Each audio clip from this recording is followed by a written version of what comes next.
Okay, I'm back from doon sa ating hangout. Ito, para makita ng ating kaibigan. Ayan, may silencer na. And then, may barrel and tank band. Tapos, ayan, okay na siya. Ready to, ayan. Subok na naman natin yan, yung ganyan setup ng kasi maraming beses na natin nagamit yan. Yan. Pabalutan ko na lang to ng palagi akong kulang. Pabalutan ko na lang ng kamote dito. Para medyo maganda-ganda dito. Bilog yung dulo niyan. Hindi natin tinipid sa tangke yan. Kaya, at ito. Ready na yan. Ito naman yung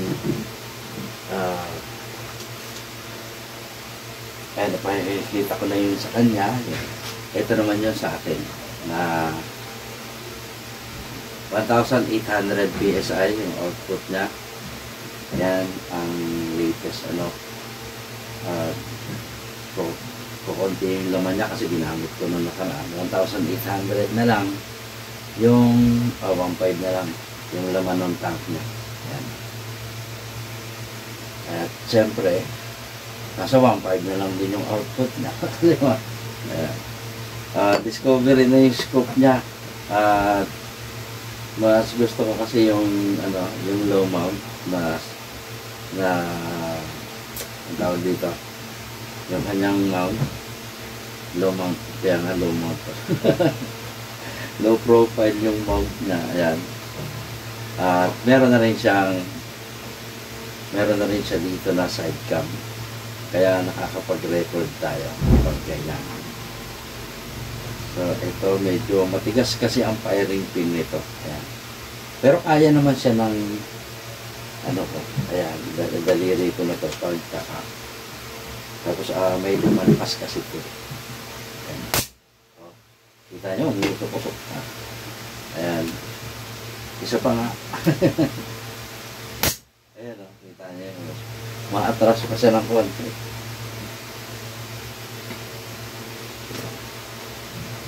Yan, ready na yan para sa next week. Tayo ay dadayo. Para yan mabindagan natin yun. At maghahanda na rin tayo ng maraming pellet. Hindi naman ibon yung dadayunin natin doon. Testingin lang natin yung range niya. Paghahandaan natin yung siguro yung competition ng darating.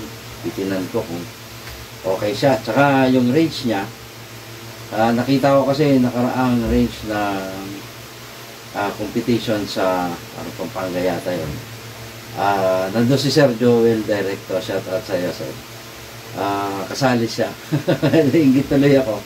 Kasi yung si Sir Joel, nung mag-uumpisa yan, umpisang baguhang maker pa rin po ako. Yung baguhan pa lang na nagko-convert. Isa nga po siya sa nagpa-convert sa akin yung una. At tapos, ayun, kasi afford niya naman, bumili siya ng from JBC, ng unit. Ewan ko JBC mismo o sa tao ng JBC, maker ng JBC. So, ganda niya yung unit niya. Nakasroud din yung barrel. Idol ko siya, kaya nga nakasroud din yung sa atin. So, gano'n. Mag-testing ako doon hanggang 70 meters. Kung talagang ready na siya, isa pa. Kasi ito, tayo nagpo-promote ng mura lang na barrel. Mura lang yung barrel na nakalagay sa kanya. 1,550 na lang yung bili ko dyan. Pero nakita ko, may possibility. Kaya titestingin ko siya ng malayuan, mahabang range. Isa 70 to 80 meters. Kapag okay siya doon, so pwede na rin siya sa 50 meters competition. So, yun. Gagawa nila ako ng target paper na katulad sa competition. Titignan natin kung uubra siya doon. So, update lang po yan. At maraming salamat po doon sa patuloy na sumusuporta sa atin. Noon pa hanggang ngayon.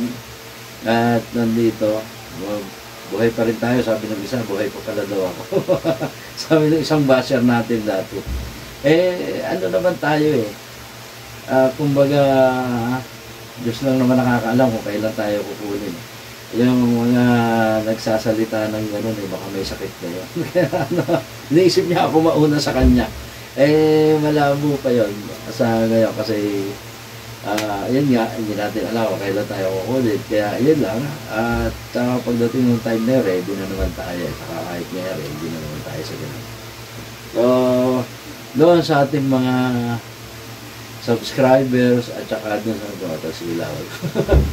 Doon sa ating mga subscribers at saka doon sa mga supporter natin sa FB at sa YouTube. Maraming salamat po. At hanggang ngayon, nandiyan pa rin.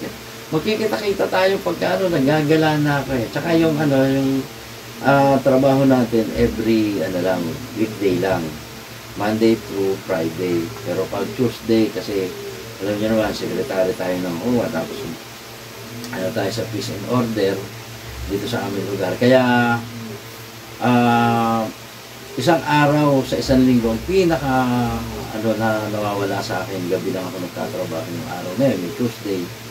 At kaya medyo nababawasan pa yung paggagawa natin ngayon yung oras. Tapos minsan may mga busy oras na kaya po nagtatagal. Alam niyo naman yung ginagawa ko, kung ano na yung kaya kong gawin, yun lang yung ginagawa ko, hindi ko masyadong pinagpwersa. Kaya po yung mga natin sa Lazada, yung mga order natin ay halos nakaka-cancel yung mga Ang mabilis ko lang nagagawa talaga dito at yung is pag gagaya nitong offset, yan, itong isang to, at ito, ayan, ito ay Nimrod, ready na siya. Nimrod, threaded, naka-thread yung kanyang, pero kahit hindi threaded yan, mabilis lang gawin yun. Kaya kalimitan, pag in-order sa akin yung araw na bukas pinipick up na, naka-ship na. Kasi yun yung una kasi natin trabaho Puro conversion. Kaya natin, kamisado natin yung conversion. Ayan, dalawa yung naka-ready ko na para sa threaded na Ngayon yung iba, pag in-order sa akin ngayon bukas, siniship ko kasi ino-overtime ko talaga yan. Kung hindi man ako makapagtrabaho ng araw, umaga, hanggang hapon, yung gabi, ino-overtime ko yan. Kahit abutin pa ako na alas 4 ng madaling araw. Kasi yan, pagdating ng naayos ko yung transaction, pagdating ng sunod na araw, kagaya niya, let's say ngayon, tapos overtime ko siya, basta may basta bukas, pick up yan. Kapag dito ka lang around Luzon, 2 days lang, pinakamatagal, andyan na yan sa'yo. Ngayon, kung Mindanao o depende sa lugar, inaabot ng 1 week yung shipping. So, yung mga tanong na gusto tayong sagutin, kagaya noon, ginaya niya yung setting na tinuro ko para sa 1.5, hindi naman daw 1.5, yung kung paano. Kagaya ng palagi kong sinasabi, ang output ng airgun is nagdidepende yan sa plenum. Kung gaano kalaki at gaano kaliit yung plenum, nagbabago yung output according to setting. Ngayon, kapag isinet mo siya, yun yung base, yun siya sabi ko. Kapag yan ay kulang, let's say gusto mong output is 1,800 o 1,500, I mean. Tapos bumaba, 1,2 lang. Kaya nga po yung maninipis na disc, ayan, dyan po tayo mag-a-adjust, magdagdag tayo ng disc. Sabi ko nga, pinakamababa niyan 100 PSI ang nadadagdag kada isang ganito. Ngayon kung let's say nasa 1,2 ka, pag nagdagdag ka ng 3 nito, sigurado sobra na yun. Ang kalimitan nilalagay ko yun, 2 kasi 150 mo. So 1.5 na siya. So ganun po yung pag-set ng wala pong as in perfect na pag ibinigay yung sanansa ng disc is okay na. Maaring sa kanya, sa airgun niya is tama yun. Ganun na siya, 1.5 na siya doon. So binigay niyang setting. Pero pagdating sa'yo, mas malaki ang plenum or mas maliit ang plenum, either tataas yan o bababa. Pero kapag mataas yung malaki yung plenum mo, for sure, bababa yun. Ngayon, doon ka na magdadagdag, mag-a-adjust. Ganun po talaga. Kahit manufacturer, kagaya nung ano natin, pag sinalpa ko, hindi talagang 1.8. Minsan 1.5 lang. Sakto lang siya 1.5. Minsan 1.6. Ayan. Madalang mangyari yung mas mataas kasi mas malalaki yung ginagawa kong planning. So, yun po yun. Ayan, kung gusto mo pa rin siyang maging 1.8, kagaya nung ginawa ko dito, nagdagdag ako ng manipis.